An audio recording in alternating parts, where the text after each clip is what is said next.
நம்ம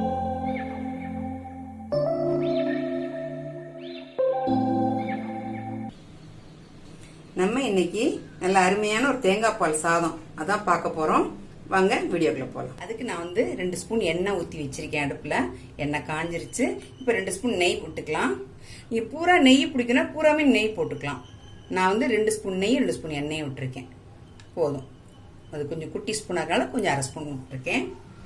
இப்போ நெய் காஞ்சிருச்சு. இதுல 2 பட்டை, 1 ஸ்டார் பூவு, 2 ஏலக்காய், 4 கிராம்பு, 1 இலை. இப்போ இதன் மாதிரி சேர்த்துடலாம்.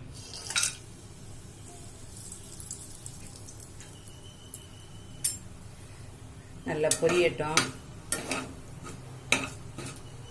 தாளகம் நல்லா பொரிஞ்சிருச்சு. கருவேப்பிலை சேர்த்துக்கலாம். அடுத்து காரத்துக்கு 2 பச்சை மிளகாய் கீரி போட்டிருக்கேன். காரத்துக்கு 2 பச்சை மிளகாய் போட்டாச்சு. அடுத்து 1 பெரிய வெங்காயம் நீல வாக்கில் நறுக்கியிருக்கேன், அதை சேர்த்துக்கேன். இது ரொம்ப செவக்கணுங்கிறது இல்லை, கொஞ்சம் கண்ணாடி பதம் வந்தால் போதுமானது.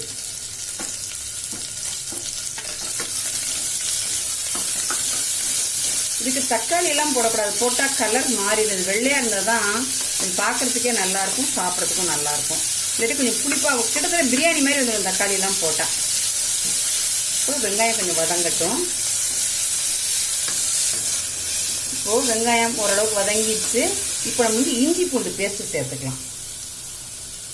1 ஸ்பூன் போடுறேன். ஏன்னா நான் 200 அரிசி தான் போட போறேன், அதனால கொஞ்சமா போட்டா போதும். இந்த இஞ்சி பூண்டு பேஸ்ட் 1 நிமிஷம் வதங்க ஊற்றி நம்ம கொத்தமல்லியும் புதினாவும் போடணும். போதும். இப்போ நம்ம கொத்தமல்லி 1 கைப்பிடி நல்லா கழுவிட்டு எடுத்திருக்கேன். அது மாதிரி புதினா 1 கைப்பிடி.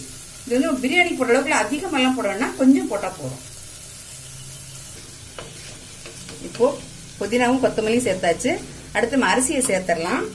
இதுக்கு பாஸ்மதி அரிசியில பண்ணா ரொம்ப டேஸ்டா இருக்கும். நான் சாதாரண அரிசி தான் எடுத்திருக்கேன்.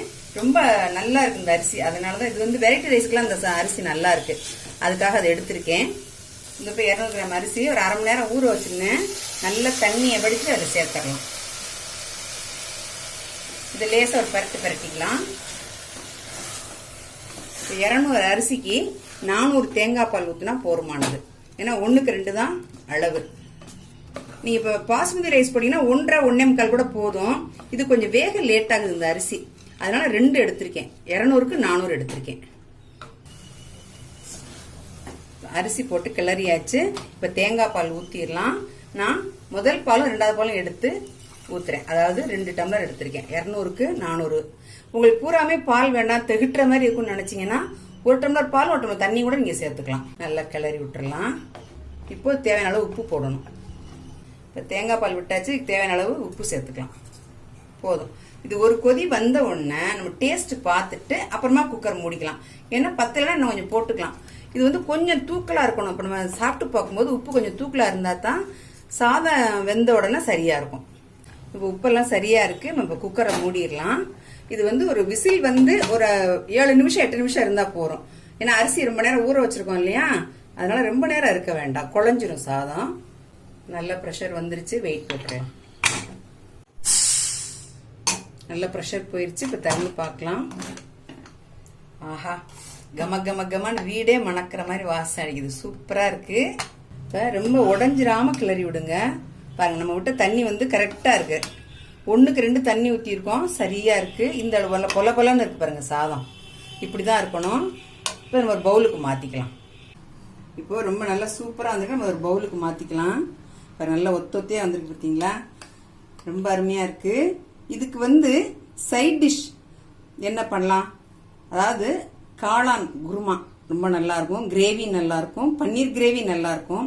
நான்வெஜ் சாப்பிட்றவங்களா இருந்தா chicken kurma, chicken gravy, mutton gravy அதெல்லாமே சூப்பரா இருக்கும். இப்ப ரொம்ப நல்லா வந்திருக்கு. இதுல நம்ம ஏற்கனவே கொத்தமல்லி போட்டுட்டோம், கொத்தமல்லி தேவையில்லை. உங்களுக்கு விருப்பப்பட்டா நீங்க போட்டுக்கலாம், இல்லாட்டி இந்த மாதிரி முந்திரி போட்டுட்டு அப்படியே வச்சிடலாம். தேங்காய் பால் சாதம் சூப்பரா இருக்கு. நீங்களும் உங்க வீட்டுல செஞ்சு பாருங்க. பிடிச்சிருந்தா லைக் பண்ணி கமெண்ட் பண்ணுங்க. தேங்க்யூ.